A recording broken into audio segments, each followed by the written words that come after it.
mwongeye kwirwa inshuti bavandimwe bakunzi ba Karungu TV, ndagira ngo nongere tugaruke ku bintu bigendanye n'ifungwa ndetse n'ifungurwa ry'insengero, aho abantu bakomeje kurenga ku mabwiriza ya leta bagakomeza kugenda basenga mu buryo butemewe cyangwa se bunyuranyije n'amategeko, bitwaza ngo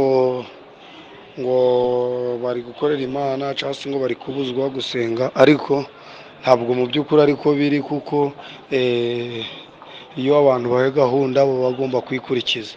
Nk'ubu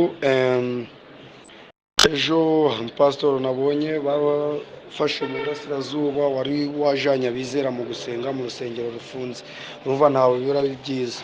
Umunsi naho inzego z'umutekano ziriwe zihanganye n'abantu bazamukaga umusozi wa Ndabirambiwe, bajyayo bababwira batoya si byemewe, bakanga bagakomeza bagahata. Muvandimwe rero, nta mukristo ukwiye kwitwara atyo, ahubwo dukwiye kuba abakristo nyabakristo basenga kandi tukagira gahunda.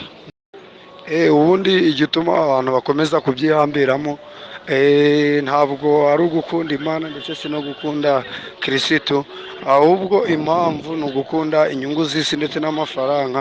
Abenshi baratekereza uburyo bakongera kubona amaturo, bakumva nta biragoye, ariko kambabwire nti musenge, Imana irashaka abantu bayisenge mu kuri ndetse no mu mwuka.